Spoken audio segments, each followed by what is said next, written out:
Welcome to the Activated Story Theater's 115th podcast.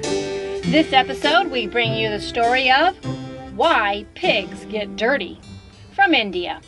Hi there, I'm Dennis. And I'm Kimberly. And together we are the Activated Actors.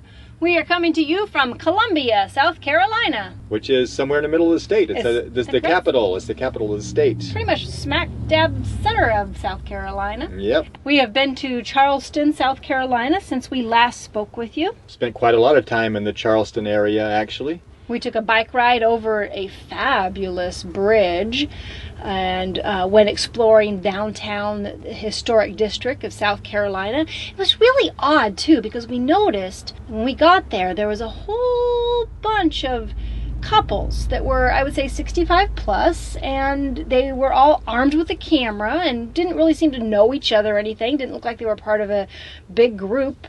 We couldn't figure out why they were wandering around Charleston with a camera and not much else, just the clothes on their back and a camera. It took us a while, but we figured it out. We saw a cruise ship that was docked. So we figure they were there exploring South Carolina, exploring Charleston as part of their cruise. I don't know where the cruise ship was headed, but it was tempting to try to sneak on. So you mean for us to sneak on the Yeah. ship? Yes, it was. It was very much so.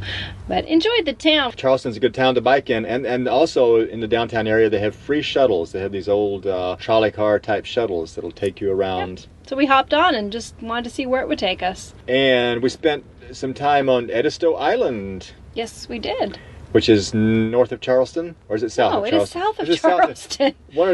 There's a reason I do the driving. It's north, south, east, or west. It's not. You can't go north-south. Oh, okay. Well, it's something like that. No, it is south of Charleston. But Edisto Island is a resort area. They do a lot of fishing. Resorting there. Resorting. They resort to Edisto Island quite a bit. The Edisto Island is the home of the Serpentarium, which houses all kinds of reptiles, including not only serpents, but snakes. Snakes, alligators, lizards, and so on. And it was closed for the season. It was closed for the season. But South Carolina is home to the widest variety of poisonous snakes in the nation. Lovely. Yes. I wanted to know that, thanks. Right. And near Edisto Island is where they collect venom from poisonous snakes to develop medicine when people get snake bit. I suppose that's useful. It is useful. South Carolina is a good place to get snake bitten for two reasons. I mean, in two senses of the word. It's a good place in the sense that it's easy to do there. Okay. And it's a good place in the sense that you should have medicine nearby when you do. Hopefully. We're not recommending it. We're not recommending it, though. We're not recommending it.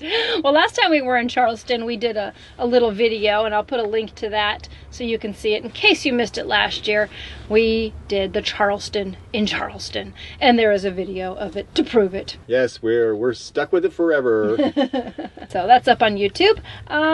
Is that about all we have to report on? I think it is at the moment. So that's the excitement for us right now. And now we bring you your story. Why Pigs Are Dirty. A story from India. Once upon a time in India, a pig was out playing in the woods when he ran into a tiger. Hey, why don't you watch where you're going, you little ham? Why don't you watch where you're going?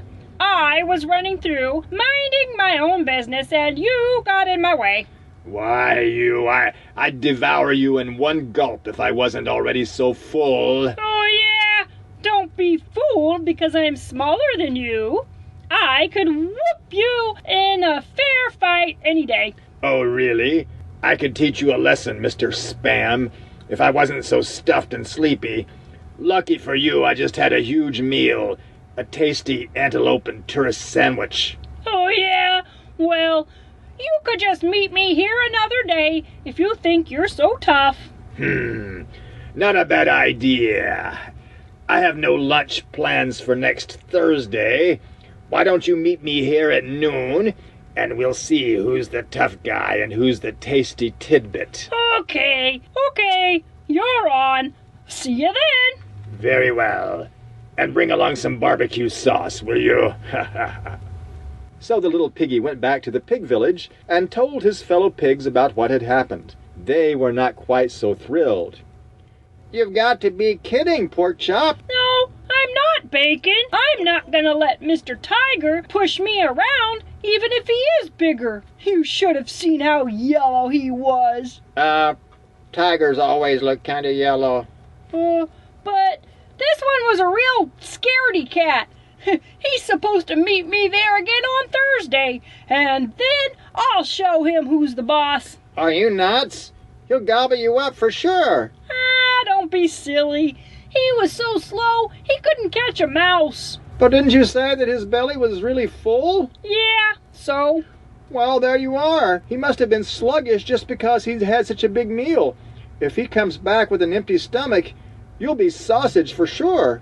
Really? Holy trichnosis! Do tigers actually eat pigs? Are you serious? Compared to them, a big bad wolf is like the Easter bunny. Oh, well, in that case, I just won't keep my appointment. No, you don't know these tigers. He'll be very angry and come looking for you, and he may find all of us. He'll end up having to build a smokehouse. What am I gonna do? You got yourself into this. All I can say is bon appetit. Oh, there must be something I can do. Not that I know of. The only person who might be able to help you is the wise old pig who lives down by the marsh. You mean Mr. Cracklin? Isn't he a bit of a crackpot?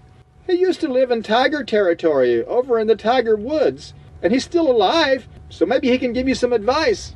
Well, I guess I got nothing to lose. So he went to see the wise old pig. Oh, Mr. Cracklin! Oh, Mr. Cracklin, what am I going to do? I have an appointment to fight Mr. Tiger. Well, if you fight Mr. Tiger, there's only one thing you can do. What's that? Lose. Rather badly, I might add. Oh, that's just the problem. If I lose, I'll end up being chop suey. How can I avoid fighting him? Well, I hear that Mr. Tiger is very fussy about his food. So we just need to do something to make you less appetizing. Anything. Very well, then. Here's what you do. Just before you go to meet him, you wallow in the coldest, wettest, yuckiest, stickiest, stinkiest mud you can find until you're really filthy. Mud? Ew. Gross me out. Would you rather end up as cat food? Not by the hair of my chinny chin chin. Oh, I haven't heard that expression in years. Brings back such memories. So the piggy wallowed in the mud and went into the woods to meet Mr. Tiger. Yoo-hoo! Mr. Tiger! Come out wherever you are! Here I am. Are you ready to become my happy meal? If you think you can defeat me, come right ahead. All right, you little pile of scrapple. You asked for it. Hey, what is that smell? P.U. Oh, I'm afraid I don't know what you're talking about. Why, you're filthy. Nobody's perfect, yak breath. Well, I'll put an end to you. Come here. As you wish. You're disgusting. Haven't you had a bath this month? I like my meals clean. Oh, I just wallowed in the mud this morning the way I usually do. I think that mud must have been someone's toilet. Why did you do a thing like that? Because, well, that's just what we pigs do, all the time. You just happened to see me last time when I was clean, but that was very unusual. We pigs all wallow in the mud every day. And to think I almost had you for lunch. I think I'm going to be sick. Get out of my sight. I never want to see any of you pigs again. Oh, as you wish. Ta-ta. And so the pig was not eaten. In fact, his trick worked so well that all the other pigs started doing it too. And they've kept on doing it to this very day.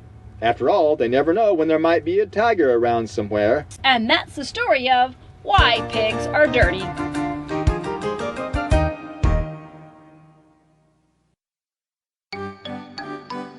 Hey, did you know you can hear activated stories while on the go with Stitcher Smart Radio? Stitcher is a free news and talk mobile app available for your smartphone. Downloading is quick and easy. Then, during registration, hit the promo code box and enter Storytellers to get automatically entered to win $100. Whoa! You'll get access to lots of other amazing shows too, always available to you on demand, no syncing. It's Stitcher Smart Radio. And don't forget to enter the promo code Storytellers when you register. And why did we pick that story? Why did we pick that story? Because It's Valentine's Day. Yeah, Oh, it's wait, Valentine's Day. That was actually, no. Oh, no, it's almost Valentine's Day. It's going to be, oh, I know, because it's going to be Leprechaun Day. No, because it's going to be spring and pigs root around the spring. Well, No. maybe. No, the real reason is March 1st is National Pig Day. Did you even know there is a National Pig Day? No, I did not know Well, that. there has been a National Pig Day since 1972. Whoa. 40 years now. Why? 40 years. Why? Why? Well, because Because we need something to celebrate. pigs are intelligent and they're really, they deserve more credit than they get. And also because an art teacher in Texas decided she wanted to honor pigs, so she started National Pig Day in 1972. Her name was Ellen Stanley. I think you're making it up. No, I'm not making it up. Well, thank you, Ellen Stanley. How else can we celebrate Pig Day? I don't know. We brought you a pig story. We used to bake pig cookies, pig-shaped cookies. We did. There's also a Yellow Pig Day, but that's not until July. There's no yellow pigs. Well, I know. That's the whole thing. Yellow Pig Day was started in 1960. It's even older than Pig Day. What? Yellow Pig Day was started by a couple of math students at Princeton University. But they were studying the properties of the number 17, and somehow they came up with the yellow pig. All right, you're just confusing me now. No, it's the truth. It sounds like I'm making it up, but it's You the truth. are. I don't know why they came up with a yellow pig.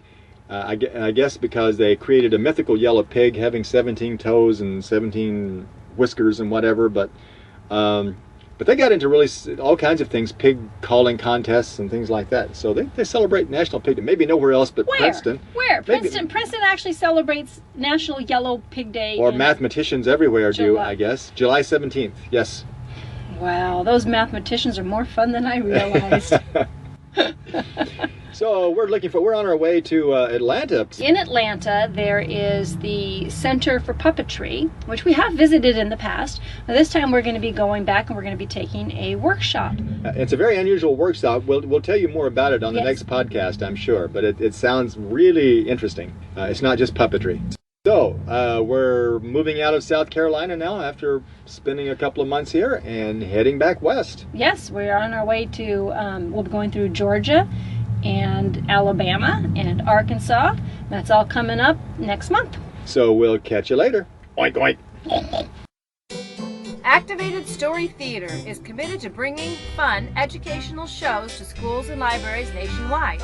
On stage, we use physical comedy, American Sign Language, imaginative props, and a giant, oversized book to bring multicultural folktales to life. For booking information, check out our website, activatedstorytheater.com, where you can also find out when the activated actors will be performing near you. Read a story, or order one of our audio CDs. You can subscribe to this podcast on iTunes or listen on Stitcher. We look forward to your comments and folktale suggestions. Stay activated. Until next time.